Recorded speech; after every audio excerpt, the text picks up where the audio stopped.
the truth about scaling without the burnout. Oftentimes when I talk about how to scale your business, people think that that means two things. One is that it's easy. Secondly, that it means that they're not going to be tired or overwhelmed ever. And that's just not true. What it does mean is that you can work really hard for short periods of time as you implement systems. But then once those systems are in place, you should start to feel some leverage. Just a really great example is hiring that first admin. It's probably one of the toughest transitions because you're going from having to worry about just yourself to now having to worry about another person. And the period of time that it takes to post the ad that you're hiring, to interviewing, to then making the hire, and then guiding them through a 30, 60, 90, or a first 100 days, and the training that is involved, it's a lot of work. And you don't see that or feel that leverage right away. Oftentimes, it actually slows you down for the first 30 days because the amount of time that it takes for you to have to train them on how to do the things. And when you're training someone, we like to do I do, we do, you do.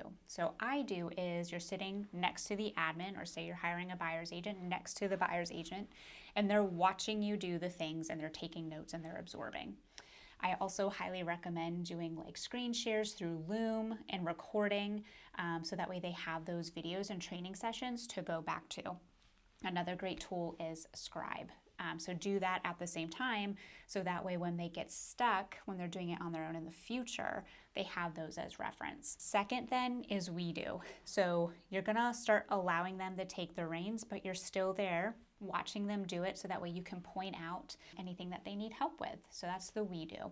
And then you do is they get to do it by themselves, and maybe before they submit it, they're going to send it to you for a final review just to make sure everything looks good before they then put it out to the world. So say you're having them work on an email marketing campaign.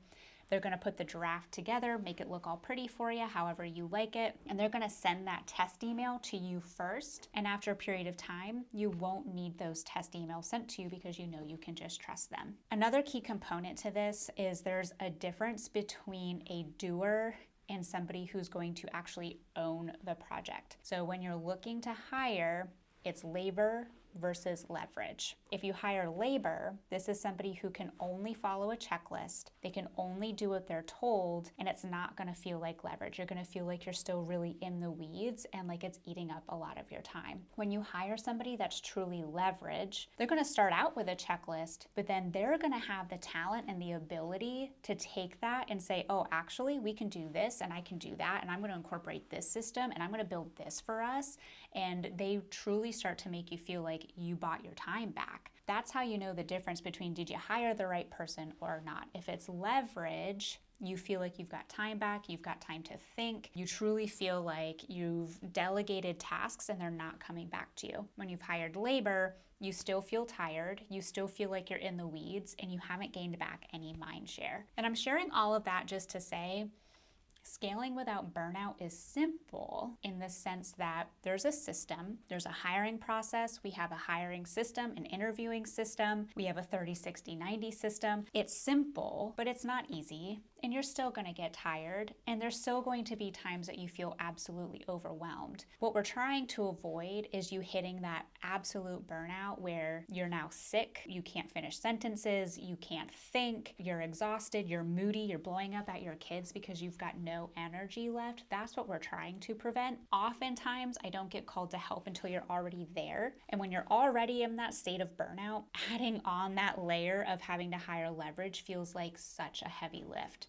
You can do it, and you have to just tell yourself, I just got to get through these 30, 60, 90 days, and there's going to be light at the end of the tunnel. But when you do it before you reach that point, it's so much easier. So don't wait until you're exhausted.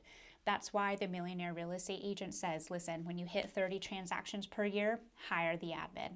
And then when you hit 60 transactions a year, hire the second admin.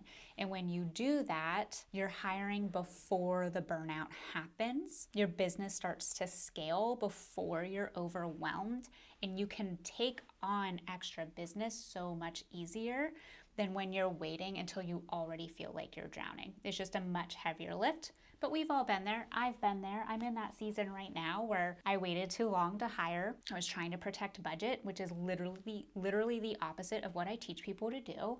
But telling people to do it and actually doing it are two different things. Now I'm in this season of I do have to work late and I do have to work more hours, but I know that once I get the right person in this seat, I'm gonna go back to normal and I'm gonna have normal working hours and I'm gonna have more energy back. Lesson learned. I know that I need to hire on time and not when it's too late. So scaling without burnout, it's simple, not easy. It does take work, but it's totally worth it. I'm Brittany Giles, team leader with Keller Williams of Central PA. Comment below. I do personally go through and answer all the comments myself.